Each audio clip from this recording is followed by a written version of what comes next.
Hello friends, this is Ayushi and welcome to my channel. तो friends, आज हम लोग इंटेलिजेंट मतलब बुद्धि डिस्कस करने वाले हैं। जो आपके में एक टॉपिक है, यहाँ से क्वेश्चन आपके एग्जाम में 2 से 3 बन जाते हैं, कभी कभी मिनिमम 1 से 2 तो 100% आते हैं। तो हम लोग आज इंटेलिजेंट टॉपिक डिस्कस करने वाले हैं। ऐसे ही हम लोग सीडीपी जो है आपका टॉपिक वाइज चल रहे हैं। अगर आप लोगों ने वो वीडियो नहीं देखी तो वो भी जाके देख सकते हैं। हम ऐसे ही सारी सीडीपी टॉपिक वाइज कवर करने वाले हैं, ठीक है। तो आज का जो मेरा टॉपिक है वो इंटेलिजेंट है। हम लोग अच्छे से एनालिसिस करेंगे और इसमें कुछ और भी टॉपिक है, जैसे आपका इमोशनल और इंटेलिजेंट हुआ, या फिर आपका जो सामवेगिक और मतलब सामवेग का जो नियंत्रण होता है, वो सब हम इसी के अंदर आज डिस्कस कर लेंगे, जो कि छोटे छोटे टॉपिक हैं। जो मतलब क्रिएटिविटी और संवेग जो एक दूसरे से रिलेट करते हैं या नहीं करते, वो जितना भी है उस पर डिस्कस कर लेंगे, क्योंकि वहां से भी एक क्वेश्चन बन जाता है। वो छोटा सा टॉपिक था तो इसी में हमने इंक्लूड कर लिया है। तो लास्ट तक जरूर बने रहिएगा, यहाँ से आपको काफ़ी बेनिफिट होने वाला है। तो स्टार्ट करते हैं फ्रेंड्स। पहला मतलब टॉपिक अपना स्टार्ट करते हैं, जो इंटेलिजेंट है। तो इंटेलिजेंट पर मतलब लोगों का वर्गीकरण जो था वो कई प्रकार से किया, मतलब हर व्यक्ति ने अपना अपना बताया। लेकिन जो आईक्यू की स्टेज है, मतलब जो उनका चार्ट बना था, वो यही है। जो आपका गिफ्टेड बच्चा होता है, मतलब जो प्रतिभाशाली जिसको बोलते हैं, जिसको प्रतिभाशाली जो आपका बच्चा होता है, जिसको गिफ्टेड बच्चा कहते हैं, उसका जो आईक्यू होता है 190 हो, मतलब 140 होता है, सॉरी 140 होता है। लेकिन अगर आपके ऑप्शन में 110 दिया हो या 120 हो, ठीक है, या 130 हो या फिर 90 हो, तो आप 130 के साथ भी जा सकते हैं, ये भी सही माना जाएगा। क्योंकि कहीं कहीं पे 140 और 120 या 130 भी माना जाता है, मतलब आपके ऑप्शन में अबव होना चाहिए, तो वो आपका गिफ्टेड बच्चा कहलाएगा। अगला देखते हैं, जो वेरी सुपीरियर मतलब जो सामान्य बच्चे होते हैं, मतलब वेरी सुपीरियर जो प्रतिभाशाली से थोड़ा सा आईक्यू उनका कम होता है, तो 120 145 वो इन्हीं के औसत में आ जाते हैं। आपका यहाँ से बहुत पूछा जाता है, जो एवरेज बच्चे होते हैं, एवरेज बच्चे की आईक्यू कितनी होती है। तो एवरेज बच्चे की जो आईक्यू है वो 90 से 109 या कभी कभी 90 से 110 भी आपको देखने को मिल जाती है। तो ये आप लोग ध्यान रखना। ये ज़्यादातर मतलब हम 50% जो बच्चे, मतलब 50% जितनी जनरेशन है, वो आईक्यू का जो उसका है एवरेज के ही अंतर्गत आ जाता है। बाकी मतलब थोड़े से गिफ्टेड बच्चे ही, कुछ बच्चे होते हैं जो गिफ्टेड बच्चे होते हैं, बाकी कुछ ही ऐसे बच्चे होते हैं जो बिल्कुल मूड होते हैं, उनको थोड़ा ही बहुत समझ आता है। बाकी 50% जितनी जनरेशन है वो एवरेज में ही आती है, ये आप लोग ध्यान रखना, ठीक है। तो ये हुआ जो आपका एवरेज है, जो बिल्कुल मतलब डल, मतलब 80 से 89 का जो होता है बच्चा, वो होता है इसी के अंतर्गत, उसका बुद्धि लब्धि इतना हो जाएगा। और जो ब्रॉड लाइन और डिफरेंस मतलब जो होता है, डिफरेंस जो होता है, ये 70 से आपका 79 ये हो जाएगा, आप लोग ध्यान रखना। तो ये आप लोग अच्छे से देख लेना चार्ट, क्योंकि इसमें जो मेन है वही आप पूछे जाते हैं, वही मैंने आपको बता दिया है। जो आपका गिफ्टेड बच्चा है उसका आईक्यू पूछ लेता है, और जो एवरेज बच्चे हैं वो पूछ ले जाते हैं, और जो वेरी सुपीरियर बच्चे होते हैं उनका भी आईक्यू कभी कभी पूछ लेता है। तो ये आप लोग ध्यान रखना। और जो नीचे के कभी कभी रेयर ये जो आ जाए, नहीं तो आपके ये 3 बहुत पूछे जाते हैं, ये आप लोग ध्यान रखना। अब आगे चलते हैं, हम लोग देख लेते हैं जो इंटेलिजेंट है। आपका जो इंटेलिजेंस शब्द की उत्पत्ति लैटिन भाषा के इंटेलिजेंस से हुई है, ठीक है, ये आप लोग ध्यान रखना, जिसका अर्थ है टू अंडरस्टैंड, मतलब अंडरस्टैंड समझदारी होता है, ये आप लोग ध्यान रखना। फिर इंटेलिजेंट हेरिडिटी से अधिक प्रभावित होता है। जो आपका इंटेलिजेंट है वो हेरिडिटी से बहुत प्रभावित होता है। ये मैंने आपको मतलब हेरिडिटी और इन्वायरमेंट के टॉपिक में बताया था, कि जो हेरिडिटी है आपका और इन्वायरमेंट, मतलब हेरिडिटी आपके इंटेलिजेंट को, मतलब बुद्धि को काफ़ी प्रभावित करती है। अगर आपकी हेरिडिटी बहुत अच्छी है, ठीक है, अगर आपकी हेरिडिटी बहुत अच्छी है तो आपका बुद्धि का स्तर भी अच्छा होगा। अगर आपकी हेरिडिटी अच्छी नहीं है तो आपका बुद्धि का स्तर भी इतना अच्छा नहीं होगा। आपको इन्वायरमेंट अगर अच्छा दे दिया जाए तो आप कुछ हद तक अच्छा कर पाओगे, लेकिन उतना अच्छा परफॉर्म नहीं कर पाओगे। तो जो आपकी हेरिडिटी है वो आपके बुद्धि को भी प्रभावित करती है, आप लोग ध्यान रखना। आगे चलते हैं, फिर देखते हैं मतलब intelligent is the ability to reason, adapt and learn, मतलब जो आपकी बुद्धि है, आप बुद्धि का प्रयोग करके ही कुछ सीखते हो और हर माहौल में एडजस्ट कर लेते हो।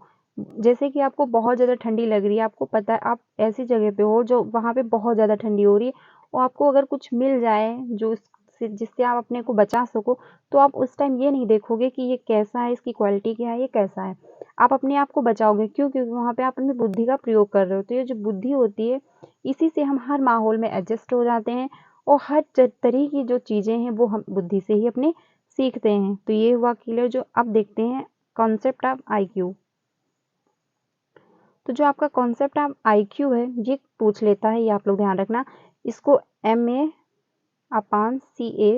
× 100, ये आप लोग ध्यान रखना। मानसिक आयु बटे वास्तविक आयु × 100, ये कभी कभी सीधे आपका कॉन्सेप्ट ही मतलब पूछ लेता है IQ का, तो ये आप लोग ध्यान रखना, ठीक है। अब ये जो होता है मानसिक आयु क्या होता है, जो यदि किसी बच्चे की मतलब रियल एज, जैसे बच्चा 10 साल का है, ठीक है, तो उसकी वो मानसिक आयु हुई।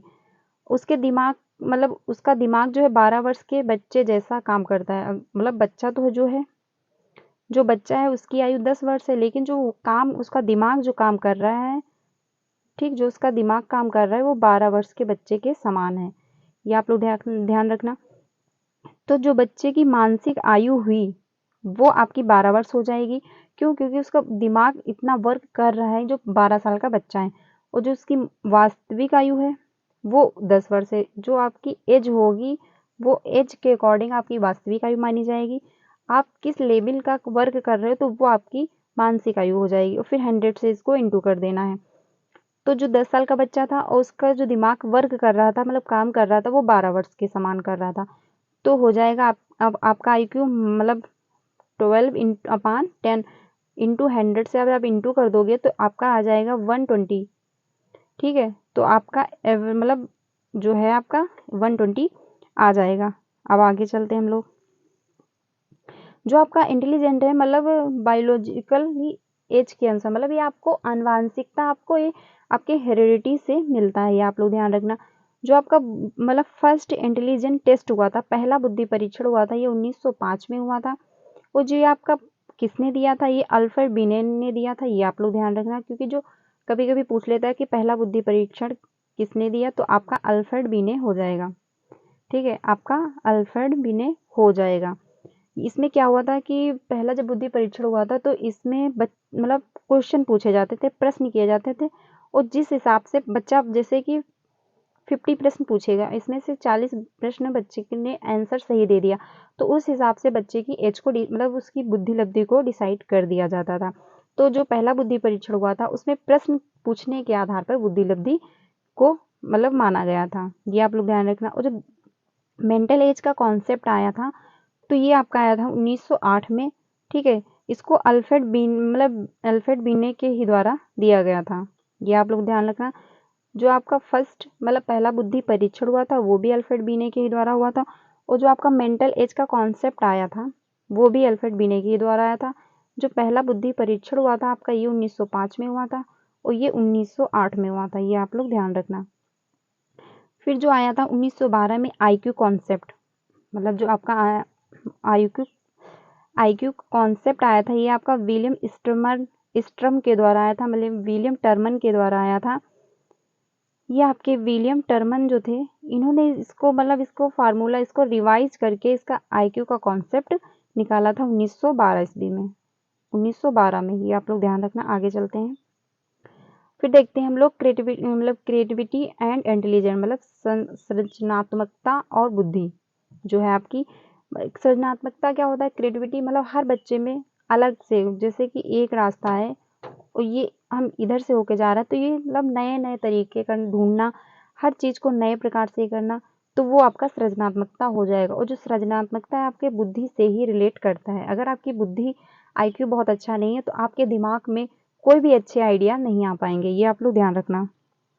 तो जहाँ पे मतलब क्रिएटिविटी होगी वहाँ पे इंटेलिजेंट होगा। आगे देखते हैं हम लोग। मतलब relational by have found out the relationship between creativity and intelligent is positive. मतलब जो आपका सकारात्मक, मतलब आपका वही कहा गया कि जो आपका क्रिएटिविटी है वो आपके इंटेलिजेंट को सकारात्मक रूप से प्रभावित करती है, ठीक है, ये आप लोग ध्यान रखना। टर्मन इज द मतलब जो है आपका यहाँ पे अर्थात हर बच्चा हर एक हाई आईक्यू वाला बच्चा रचनात्मक हो यह आवश्यक नहीं है। अब मैं आपको अच्छे से एक्सप्लेन करती हूँ। जैसे कि एक बच्चा है, उसका बुद्धि लब्धि बहुत अच्छा है, ठीक है, बहुत अच्छा है उसका बुद्धि लब्धि 120 है, लेकिन ज़रूरी नहीं है कि वो क्रिएटिविटी ही उसके अंदर हो, वो हर चीज़ को अच्छे से मतलब हर तरीके से अच्छे से कर पा रहा हो। क्यों? क्योंकि वो उसका मतलब बुद्धि लब्धि स्तर तो बहुत अच्छा है, लेकिन उसमें क्रिएटिविटी में रचनात्मकता कम हो सकती है। ये ज़रूरी नहीं है कि 120 मतलब अगर वो इंटेलिजेंट है, उसकी बुद्धि लब्धि बहुत अच्छी है तो उसमें क्रिएटिविटी होगी ही, ये ज़रूरी नहीं है। लेकिन हाँ, अगर बच्चे की इंटेलिजेंट मतलब है, बच्चा मतलब काफ़ी गिफ्टेड है, तो उसमें कुछ हद तक मतलब क्रिएटिविटी हो सकती है, ये कहा जा सकता है, लेकिन 100% हो ये ज़रूरी नहीं होता, ये आप लोग ध्यान रखना। तो वही यही बात यहाँ पे कही गई है कि हर एक हाई आईक्यू वाला बच्चा रचनात्मक हो ये आवश्यक नहीं है, कि अगर बच्चे की बुद्धि लब्धि बहुत अच्छी है तो वो ज़रूरी नहीं है कि वो रचनात्मकता उसमें हो, उसमें मतलब क्रिएटिविटी हो, ये ज़रूरी नहीं। लेकिन हर बच्चा अगर रचनात्मकता उसमें है, क्रिएटिविटी आ रही है, तो उसकी बुद्धि लब्धि अच्छी होगी, वो गिफ्टेड बच्चा होगा। ये आप लोग ध्यान रखना, मतलब उसका आईक्यू होगा वो बहुत अच्छा होगा। अब आगे देखते हैं क्रिएटिविटी के कुछ तत्व हैं, मतलब रचनात्मकता के कुछ तत्व हैं, ये आप लोग ध्यान रखना। FFOE से ये ट्रिक है, ये आप लोग ध्यान रखना। F से होगा फ्लुएंसी, मतलब धारा प्रवाह, उसमें बहुत अच्छी होगी। उसमें धारा प्रवाह का क्या मतलब हुआ? मतलब बातचीत करने का तरीका, उसका बातचीत करने का तरीका, उसका मतलब हर चीज़ को बहुत अच्छे से समझ लेना, तो ये उसमें हर चीज़ को अच्छे से एक्सप्लेन कर देना, उसमें ये बहुत अच्छा होगा। धारा प्रवाह मतलब बातचीत करने का तरीका और हर चीज़ को समझना, हर चीज़ को अपने अपने तरीके से व्यक्त करना, उसमें बहुत अच्छा होगा। और फिर फ्लेक्सिबिलिटी होगी, उसमें लचीलापन होगा। ये नहीं है कि मतलब उसमें लचीलापन क्या, जैसे कि आपके में अल्फ़ाबेट होते हैं ABC ऐसे, तो अगर उसका ए फार्मूला काम नहीं है, मतलब ए तरीके से उसने अगर कोई भी कार्य किया है, अगर वो सही से नहीं फॉलो हो पाया तो वो दूसरे तरीके से अपनाएगा। अगर दूसरा फॉर्म मतलब दूसरे तरीके से भी अच्छे से वर्क नहीं हो पाया है तो वो तीसरा करेगा। ये नहीं है कि वो एक मतलब तरीके से अगर उसने कोई कार्य शुरू किया, अगर वो अच्छा नहीं हुआ तो वहीं पे वो रुक जाएगा, ऐसा नहीं है। जो प्रतिभाशाली बालक होते हैं उनमें लचीलापन पाया जाता है, ये आप लोग ध्यान रखना। मतलब एक तरीके से अगर कोई कार्य नहीं हो पाया है तो दूसरा तरीका अपनाएगा, ये आप लोग ध्यान रखना। ये नहीं कि एक तरीके से ही करके देख लिया, अगर नहीं हो पाया तो वहीं पे बंद, ऐसा नहीं करेगा। आगे देखते हैं। ओ से होगा ओरिजिनल, मतलब उसमें मौलिकता होगी, उसमें मौलिकता हर चीज़ मतलब नए तरीके से करने की उसमें क्षमता होगी। यही नहीं कि मतलब अगर कोई कर रहा है बच्चा, अगर बच्चा किसी कार्य को कर रहा है तो वो देख के वैसे ही सेम टू कॉपी कर ले, ऐसा नहीं होगा। उसमें मौलिकता आएगी, वो हर चीज़ को नए तरीके से करने की कोशिश करेगा। फिर इससे मतलब विस्तार, एलाबोरेशन होगा, उसमें मतलब विस्तार, उसमें हर चीज़ को विस्तार अच्छे से करने की वो कोशिश करेगा। ये नहीं कोई भी कार्य वो शॉर्ट में ऐसे ही कर ले। तो ये हुए आपके मतलब जो क्रिएटिविटी के कुछ तत्व होते हैं, ये आप लोग ध्यान रखना। FFOE से आप लोग ध्यान रख सकते हैं। मतलब पहला होगा आपका धारा प्रवाह, दूसरा होगा आप में लचीलापन होगा, फिर मौलिकता आएगा, फिर विस्तार, ये आप लोग ध्यान रखना। ये 4 हैं गिफ्ट मतलब क्रिएटिविटी मतलब जो बच्चा क्रिएटिविटी जिसमें होती है उसके कुछ तत्व हैं ये 4, ये आप लोग ध्यान रखना। आगे चलते हैं। जो आपके जीपी गिलफोर्ड मतलब गिलफोर्ड के ने थिंकिंग को 2 भागों में प्रस्तुत किया। जो आपके गिलफोर्ड थे, इन्होंने बताया कि बच्चे की जो थिंकिंग होती है, जो उसमें सोचने समझने की क्षमता होती है, ये 2 प्रकार की होती है, ठीक है। इन्होंने 2 प्रकार की बताई, डाइवर्जन थिंकिंग और कन्वर्जन थिंकिंग। डाइवर्जन थिंकिंग जो इन्होंने बताई वो अपसारी सोच, और जो इन्होंने कन्वर्जन थिंकिंग बताई उसे बताया अभिसारी सोच। तो ये जो आपका अपसारी सोच है, ठीक है, जो आपका अपसारी सोच है, इसका मतलब ये होता है कि जैसे कि एक पॉइंट है, इसमें भिन्न भिन्न तरीके से आप उसके बारे में सोच पाओ। जैसे कोई एक टॉपिक दे दिया गया आपकी कक्षा में कि आप बताइए जनसंख्या वृद्धि के क्या कारण हैं। तो जो बच्चा जिसकी अभी अपसारी सोच है मतलब डाइवर्जन थिंकिंग जिसके अंदर है, वो मल्टीपल उसमें सॉल्यूशन दे देगा, मतलब मल्टीपल रीजन बताएगा, फिर उसके सॉल्यूशन भी बताएगा कि ये ऐसे ऐसे वर्क हो सकता है या ऐसे इसमें किया जा सकता है। लेकिन वहीं पे जो आपका अपसारी होगा, वहीं पे आपका जो कन्वर्जन थिंकिंग होगा मतलब अभिसारी चिंतन जो होगा, तो इसमें होता है कि इसमें मतलब one shot answer 1 word question पूछे जाते हैं, या फिर राइट मतलब वही ट्रू एंड फॉल्स वाले क्वेश्चन इसी के अंतर्गत आ जाते हैं। तो इसमें बच्चे को सिर्फ यही बताना होता है कि हाँ मतलब सही है या गलत है, उसमें सिर्फ एक ही आंसर देना होगा, वो आपका अभिसारी के अंतर्गत आ जाएगा, ये आप लोग ध्यान रखना। लेकिन जो अपसारी सोच होता है ये मल्टीपल इसमें सोल्यूशन निकलते हैं। आगे देखते हैं। तो इसमें होता है ओपन एंडेड, मतलब बच्चे को ओपन एंडेड बच्चा जो होता है वो हर रीजन को अनेक प्रकार से इसमें सॉल्व कर सकता है, उसमें मल्टीपल सॉल्यूशन होते हैं, मल्टीपल तरीके से वो कर सकता है इसमें वर्क। जैसे कि आपको मैंने अभी एग्जांपल दिया, आप कोई भी एग्जांपल ले सकते हैं, मतलब पोल्यूशन जो हुआ आप इसको कैसे कम किया जा सकता है, इसके क्या रीजन हुए।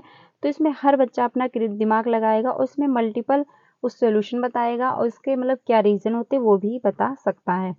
तो ये हुआ आपका अपसारी सोच, ठीक है, इसमें ये रहेगा। और इसमें रिलेटेड टू क्रिएटिविटी होगी इसमें हम, क्योंकि जब बच्चा ओपन एंडेड होगा मतलब उसमें बहुत सारे उसके दिमाग में थॉट बन रहे होंगे, तो उसमें क्रिएटिविटी तो आ ही जाएगी, क्योंकि वो हर कार्य अलग तरीके से करने का प्रयास करेगा, वो हर तरीके से मतलब हर जो कार्य हैं वो अलग तरीके से करने की कोशिश करेगा, तो उसमें क्रिएटिविटी तो आ ही जाएगी, ये आप लोग ध्यान रखना, ठीक है। और फिर आउट ऑफ बॉक्स मतलब लकीर से हटके कार्य करना, जी जैसे कि आप लोगों ने देखा होगा कि जो पानी की टंकी होती है, पानी की टंकी जो आप लोगों के घर में होगी, तो उसमें अब ऐसा आने लगा है कि उसमें ऐसा कुछ मतलब सिस्टम फिट हो गया है कि जब पानी की टंकी भर जाती है तो उसमें मतलब ऐसा आता है, आवाज़ आने लगती है कि पानी की टंकी भर चुकी है। तो क्यों, किसी के दिमाग में तो ये थॉट आया होगा, जैसे कि आपका कीपैड फ़ोन था, पहले ज़माने में कीपैड चलता था, अभी भी चलता है, तो किसी के दिमाग में तो आया होगा कि टच फ़ोन शुरू किया जाए,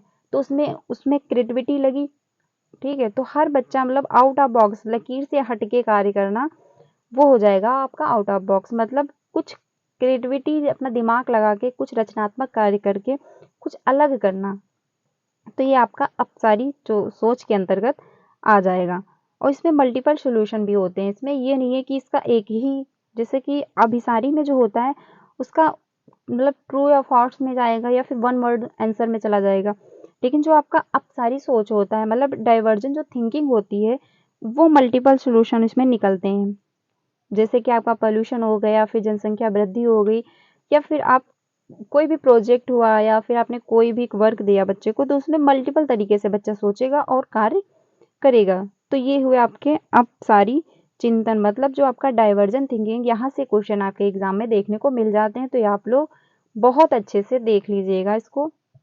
अगर एक बार भी समझ में नहीं आया तो आप दोबारा फिर से देख सकते हैं, आपको बेहतर तरीके से समझ में आएगा। अगर नहीं भी आया है तो आप लोग कमेंट सेक्शन में बताइए ना, मैं फिर से आपको समझाने की कोशिश करूंगी, ठीक है। तो ये जो आपका डाइवर्जेंट थिंकिंग है, आई होप आपको समझ आ गया होगा। इसमें ओपन एंडेड मतलब बच्चा जो होता है उसका दिमाग ओपन एंडेड मतलब हर वो तरीके से मतलब उसका दिमाग काम करता है, वो हर चीज़ को नए तरीके से करने की कोशिश करता है। और फिर रिलेटेड टू क्रिएटिविटी मतलब उसमें करके सीखने की क्षमता होती है, वो कुछ करके मतलब उसमें अपनी क्रिएटिविटी लगाएगा। जैसे कि मैंने अभी आपको बताया, आपने देखा होगा कि मच्छर मारने का जो वो होता है, वो पहले भी होगा, लाइट भी पहले आती होगी, लेकिन किसी के दिमाग में तो आया कि इसमें कुछ ऐसा करते हैं। तो हर बच्चा मतलब कुछ करके सीखने मतलब अलग तरीके से करना, ये हुआ आपका अपसारी सोच के अंतर्गत आ जाएगा। आउट ऑफ बॉक्स मतलब हर, ये नहीं है कि सभी इधर को ही जा रहे हैं तो हम इधर को ही जाएंगे, हम थोड़ा सा इधर होके भी जा सकते हैं, तो अपना मतलब हट के कार्य करना, वो हुआ आपका डाइवर्जेंट थिंकिंग के अंतर्गत आ जाएगा। इसमें मल्टीपल सॉल्यूशन भी बच्चे के पास होते हैं, ये नहीं कि अगर उसने एक तरीका अपनाया तो कार्य अच्छे से नहीं हो पाया है तो वो वहीं पे छोड़ दे, नहीं वो दूसरा तरीका अपनाएगा, फिर वो तीसरा तरीका भी अपनाएगा जब तक वो अच्छे से नहीं हो जाता। तो इसमें मल्टीपल सॉल्यूशन भी होते हैं, ये आप लोग ध्यान रखना। आगे चलते हैं हम लोग, अब देखते हैं कन्वर्जन थिंकिंग जो है आपकी। इसमें होता है आपका अभिसारी, अभी का मतलब ही होता है क्लोज एंडेड, मतलब इसमें बंद मुक्त वाले प्रश्न पूछे जाते हैं। जैसे कि आपका हुआ कि आपकी राजधानी कौन सी है, उत्तर प्रदेश की राजधानी कौन सी है, या फिर ये पेन कैसा है, या फिर, तो ये मतलब इसमें होता है 1 वर्ड आंसर देना होता है, एक शब्दों में, ठीक है, एक शब्दों में इसमें आंसर देना होगा। फिर या फिर मतलब सही हो गलत, फॉल्स है मतलब ट्रू में इसमें आंसर देना होगा। और इसमें होता है कि रिलेटेड टू इंटेलिजेंट मतलब ये बुद्धि से रिलेट करता है, आपके दिमाग से, क्यों? क्योंकि आपसे जब वन वर्ड में पूछा जाएगा तो आप अपने दिमाग का प्रयोग करोगे, आप उसमें सोचोगे कि हाँ इसका ये आंसर हो सकता है कि नहीं। अगर आपको पता है तो आप बता दोगे, नहीं पता है तो आप नहीं बता पाओगे। इसमें आप अपनी बुद्धि का प्रयोग करोगे।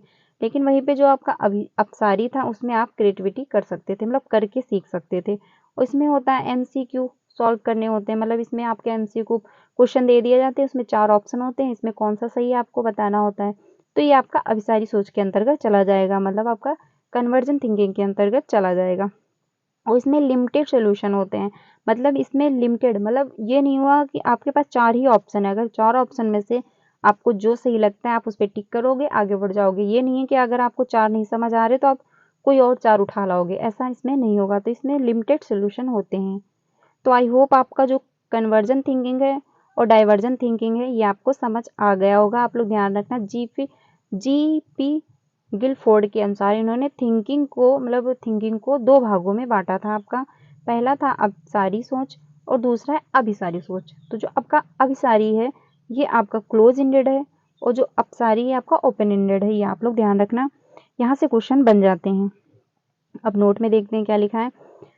अपसारी सोच वाला प्रत्येक व्यक्ति क्रिएटिविटी नहीं होगा, मतलब जो अपसारी सोच वाला व्यक्ति होता है, हम जरूरी नहीं कि उसमें क्रिएटिविटी हो, वो मतलब उसमें रचनात्मकता हो, जरूरी नहीं है ये, उसमें रचनात्मकता हो ये जरूरी नहीं है, परंतु हर क्रिएटिविटी व्यक्ति अभिसारी सोच मतलब डाइवर्जन थिंकिंग अवश्य रखता है। ये बिल्कुल सही बात है कि अगर बच्चे में क्रिएटिविटी आ रही है, वो हर चीज को अलग तरीके से करने की कोशिश कर रहा है, तो उसमें मतलब क्रिएटिविटी हो, उसमें अभिसारी सोच होगी। क्यों? क्योंकि ये अभी मैंने आपको बताया कि जो डाइवर्जन थिंकिंग होती है उसमें ओपन एंडेड, उसमें मल्टीपल सॉल्यूशन होते हैं। तो उसमें जो बच्चा क्रिएटिविटी होगा, उसमें बच्चे में क्रिएटिविटी होगी, वो आपका डाइवर्जन थिंकिंग के अंतर्गत आ जाएगा। लेकिन ये जरूरी नहीं है कि जो बच्चा डाइवर्जन थिंकिंग रखता है वो क्रिएटिविटी हो उसके अंदर, ये जरूरी नहीं है। तो ये आपका डाउट क्लियर हुआ। आगे चलते हैं, हम लोग देखते हैं अब गिफ्टेड बच्चे। जो आपके प्रतिभाशाली बच्चे हैं वो 3 प्रकार के होते हैं, ठीक है, ये आप लोग ध्यान रखना। पहला होता है इंटेलिजेंट ब्राइट, मतलब जो होते हैं बौद्धिक रूप से उज्जवल, मतलब उनका बुद्धि लब्धि का जो स्तर है वो बहुत अच्छा होता है, वो 140 तक होता है, ये आप लोग ध्यान रखना, ठीक है। और फिर होता है इसमें मतलब इसमें जो आपका है ट्राइलेटेड, मतलब टैलेंटेड होते हैं कि वो उनमें हर जो किसी क्षेत्र में अगर उन्होंने बहुत अच्छे से परफॉर्म किया हो, मतलब अगर वो किसी क्षेत्र में निकले तो उसमें वो टैलेंटेड होंगे। जैसे कि आपका होगा सचिन तेंदुलकर, ये एक फील्ड में बहुत अच्छे थे। तो ये मतलब इसमें जो प्रतिभाशाली बच्चे होते हैं वो किसी एक मतलब जिस फील्ड में वो जाएंगे उसमें वो टैलेंटेड होंगे, मतलब बहुत अच्छा अपना 100% देंगे, ये आप लोग ध्यान रखना। और फिर होगा क्रिएटिविटी, उसमें मतलब जो प्रतिभाशाली बच्चे होंगे उनमें क्रिएटिविटी भी होगी। वो मतलब जैसे हुआ आपका म्यूजिक में इंटरेस्ट हुआ, या फिर आपने मतलब कोई आपका म्यूजिक हुआ, या आपका कोई भी मतलब गेम हुए, या फिर जो भी आपको पसंद हो, तो आप उसमें क्रिएटिविटी होगी, आपको हर चीज़ में अच्छे से कर पाओगे। तो ये प्रतिभाशाली बच्चे की पहचान है कि उसमें बौद्धिक स्तर उनका उज्जवल होगा और वो टैलेंटेड होंगे, जिस भी फील्ड में जाएंगे वो अच्छा परफॉर्म करेंगे और उनमें क्रिएटिविटी होगी। जैसे कि आपका म्यूजिक हो गया, आपका डांस हो गया, या फिर आपका मतलब बहुत सारे ऐसे हैं, जो आपका बॉक्सिंग हो गया, आपका हॉकी हो गया, क्रिकेट हो गया। तो ये आपका जो है आप मतलब हर चीज़ को आप अच्छे से करना, उसमें अपनी क्रिएटिविटी लगाना, तो ये आपका गिफ्टेड बच्चे की पहचान होती है। आगे चलते हैं हम लोग।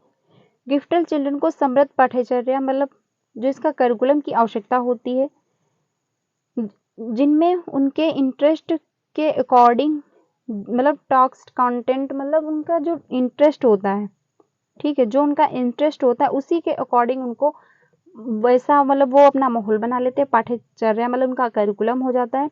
वो बहुत अच्छे से अपने मतलब कुछ तो उनको हेल्प मिलती है, बाकी वो अपना दिमाग लगा के बहुत अच्छे से टॉक्स को कंटेंट मतलब अच्छे से सीख लेते हैं। ये हुआ। आगे चलते हैं, फिर आगे देखते हैं जो मतलब बच्चे होते हैं, जो आपके इंटेलिजेंट बच्चे होते हैं, उनकी हाई ऑर्डर थिंकिंग स्किल्स से जैसे कॉन्टेंट्स चाहिए, मतलब उनका जो हाई स्किल ऑर्डर, जो प्रतिभाशाली बच्चे होते हैं वो उनका जो IQ होता है वो बहुत हाई होता है, वो ऑर्डरली मतलब हर कार्य को बहुत अच्छे से सीक्वेंस में करते हैं, और उनमें थिंकिंग जो है स्किल वो बहुत अच्छी होती है। ये हुआ। आगे चलते हैं। आपका जो है आपका इमोशनल इंटेलिजेंट, मतलब आपका जो सांवेगिक बुद्धि है वो क्या है, ये हम लोग डिस्कस कर लेते हैं। तो जो आपका सांवेगिक बुद्धि को सर्वप्रथम सोल्वेरियो मुर्रे ने इंट्रोड्यूस किया था। ये आप लोग ध्यान रखना। तो जो आपका सांवेगिक बुद्धि है इसको पहले किसने किया था, सोल्वियो मुर्रे ने किया था, इसको इंट्रोड्यूस करवाया था। जो आपका इमोशनल इंटेलिजेंट नामक मतलब इन्होंने बुक भी लिखी है, जो आपका डाइनिक ग्लोनमैन ने लिखा है। आपका डाइनिक ग्लोनमैन ने इसको लिखा है। जो आपका सांवेगिक बुद्धि नाम की पुस्तक भी है, भी आप लोग ध्यान रखना किसने लिखा है, डाइनिक गोलमैन ने लिखा है। ये आप लोग ध्यान रखिएगा। आगे चलते हैं। अब आपके जो अरस्तु थे उन्होंने अपना एक स्टेटमेंट दिया था कि any body can because angry, मतलब जो अरस्तु का कथन था कि कोई भी किसी भी टाइम नाराज हो सकता है, मतलब कोई भी व्यक्ति ऐसा पर्सन है जो किसी भी टाइम नाराज हो सकता है, इसमें कोई दिक्कत नहीं है। ठीक, इसमें कोई दिक्कत नहीं है। अर्थ मतलब इसका क्या है कि हमें अपने इमोशनल को कंट्रोल कर पाएं और सही जगह पर सही समय पर सही तरीके से सही मात्रा में यूज कर पाएं, इसी को हम इमोशनल इंटेलिजेंट कहते हैं।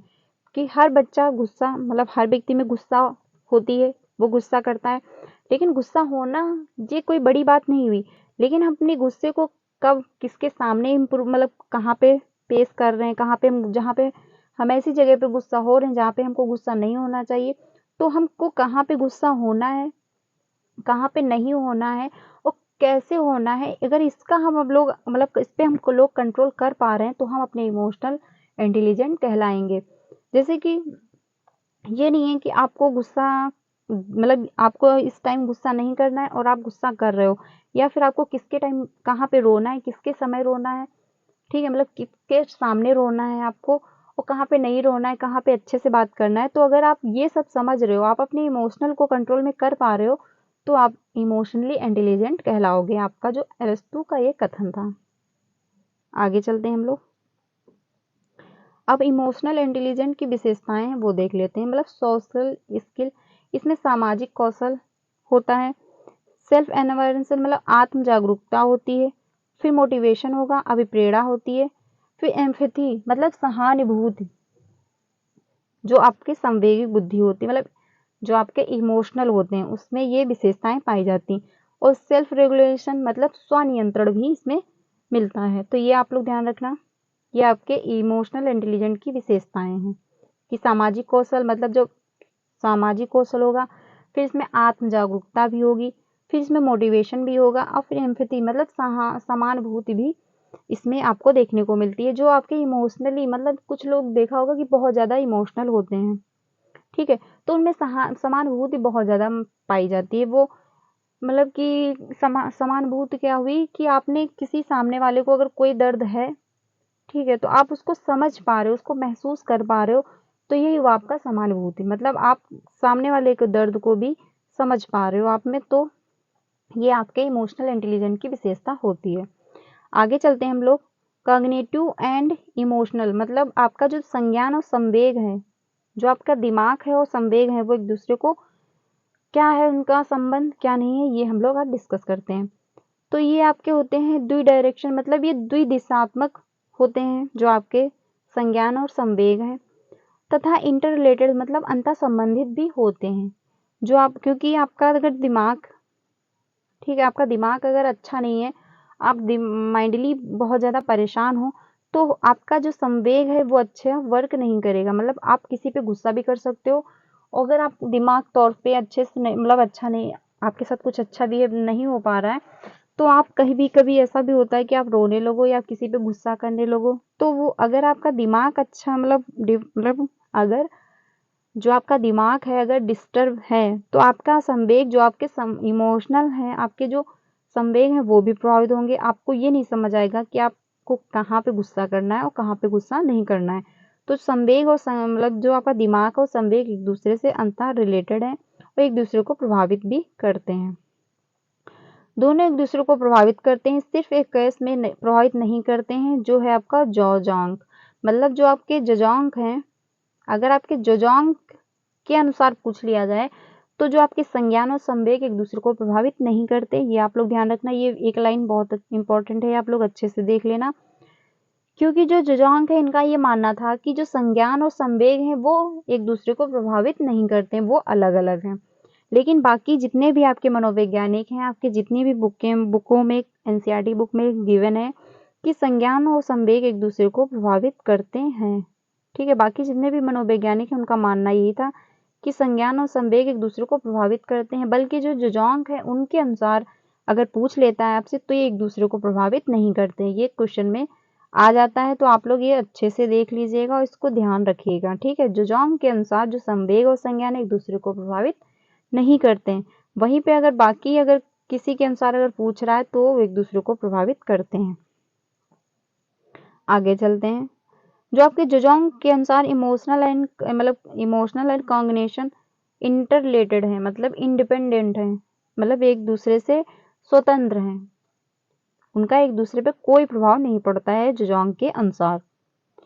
अब आगे चलते हैं, हम लोग देख लेते हैं जो आपके गिफ्टेड बच्चे हैं उनका क्या, मतलब ACC से आप लोग ध्यान रख सकते हैं, मतलब हाई एबिलिटी होगी, उनमें उच्च क्षमता होगी, हाई क्रिएटिविटी मतलब उनमें ज़्यादा मतलब क्रिएटिविटी करने, मतलब हर चीज़ को नए तरीके से करने की क्षमता होगी, और हाई कमिटेड मतलब वो प्रतिबंध, उसमें कमिटेड का क्या मतलब होता है कि वो हर कार्य को करने के लिए क्षमता रखते हैं। ये नहीं है कि अगर कोई काम उन्होंने शुरू किया है और अगर नहीं हो पाया है तो वो छोड़ दें, ऐसा नहीं होगा उनमें, मतलब वो कमिटेड होंगे, हर चीज़ को करने की वो क्षमता रखते होंगे। ये आप लोग ध्यान रखना, यही गिफ्टेड बच्चे की पहचान होती है। ये 3 है, आप लोग ACC से याद रख सकते हो कि हाई एबिलिटी, हाई क्रिएटिविटी और आपका हाई कमिटेड। जो बच्चा है आप उसमें हाई क्षमता मतलब हर चीज़ करने की क्षमता होगी, उसमें हाई उच्चतम क्रिएटिविटी होगी, वो हर चीज़ को अलग तरीके से करने की कोशिश करेगा, और वो कमिटेड होगा, मतलब हर चीज़ को वो करने की क्षमता रखता होगा। ये नहीं अगर नहीं हो पाया तो वो छोड़ के चला जाए, ऐसा नहीं होगा। अब ये हार्वर्ड गार्डनर की जो थ्योरी है हम लोग कल डिस्कस करेंगे। आज हम लोगों ने इंटेलिजेंट डिस्कस किया है, ठीक है, बुद्धि जो आपका है उसमें हम लोगों ने देखा प्रतिभाशाली बालक कैसे हैं और गिफ्टेड बच्चे जो हैं आपके एवरेज वाले, वो सब मैंने आप लोगों के साथ डिस्कस किया है। आई होप आपको समझ आया होगा। अगर नहीं समझ आया है तो आप लोग कमेंट सेक्शन में बताना, मैं फिर से एक्सप्लेन करने की कोशिश करूंगी। तो मिलते हैं फ्रेंड्स नेक्स्ट वीडियो में, तब तक के लिए अपना ध्यान रखिएगा। और अगर आपको मेरे वीडियो अच्छी लगी है तो इसको लाइक करिएगा एंड मेरे चैनल को सब्सक्राइब भी कर सकते हैं। क्यों? क्योंकि आपको यहाँ पे सीटेट से रिलेटेड ही सारी वीडियो मिलती हैं। CDP मैं बहुत अच्छे से आपकी कवर करा दूंगी, और CDP ही आपका स्कोरिंग सब्जेक्ट है, इसमें 30 में 30 आते हैं। बहुत ऐसे लर्नर्स हैं यूट्यूब पे, आपने देखा होगा, इनके इंटरव्यूज पड़े रहते हैं कि उनमें के 30 में 30 आए हुए हैं, और मेरे खुद के 30 में 30 आए हैं। मैंने फर्स्ट अटैम्प्ट में ही सीटेट क्लियर किया है, तो मैं अपनी तरफ से पूरी कोशिश कर रही हूँ, जिस तरीके से मैंने किया है अपना सीटेट क्लियर, वैसे ही मैं आप लोगों को भी हेल्प कर रही हूँ। तो अगर मेरा यह प्रयास अच्छा लग रहा है आपको तो आप मेरे चैनल को सब्सक्राइब कर सकते हैं, सब्सक्राइब करके हम लोगों से मतलब मेरे से जुड़ सकते हैं। तो फ्रेंड्स आज के लिए बस इतना ही। कल हम लोग हार्वर्ड गार्डनर की थ्योरी डिस्कस करेंगे, वहां से क्वेश्चन आपके एग्जाम में 2 से मतलब 1 से 2 क्वेश्चन मिल जाते हैं, और आज की जो क्लास थी यहाँ से भी क्वेश्चन आपके एग्जाम में देखने को मिल जाते हैं। तो ये बहुत अच्छे से आप लोग देख लीजिएगा। अगर नहीं समझ आया तो आप लोग कमेंट सेक्शन में बताना, मैं अच्छे से फिर से एक्सप्लेन कर दूंगी। ये मैं पहली बार आप लोगों के साथ डिस्कस कर रही हूँ, तो आई होप आपको बहुत अच्छे से मैं एक्सप्लेन नहीं कर पा रही हूँगी, मुझे पता है, बट मैं कोशिश कर रही हूँ, क्योंकि पहली बार में कोई भी कार्य परफेक्ट नहीं होता है, आप लोग भी जानते होंगे। धीरे धीरे करके मैं अच्छे से एक्सप्लेन करने लगूंगी, तो अभी मुझे थोड़ा सपोर्ट कीजिए, ठीक है। अपनी पढ़ाई बहुत अच्छे से करिए, कंटिन्यू रखिए, क्योंकि आपका जो एग्ज़ाम है 21 जनवरी को होना है। तो फ्रेंड्स कल मिलते हैं नेक्स्ट वीडियो में, तब तक के लिए अपना ध्यान रखिए। कल हम लोग हार्वर्ड गार्डनर की थ्योरी डिस्कस करने वाले हैं, तो कल की वीडियो को बिल्कुल भी मिस मत करिएगा। तो फ्रेंड्स मिलते हैं कल की वीडियो में, तब तक के लिए अपना ध्यान रखिएगा। Thank you so much.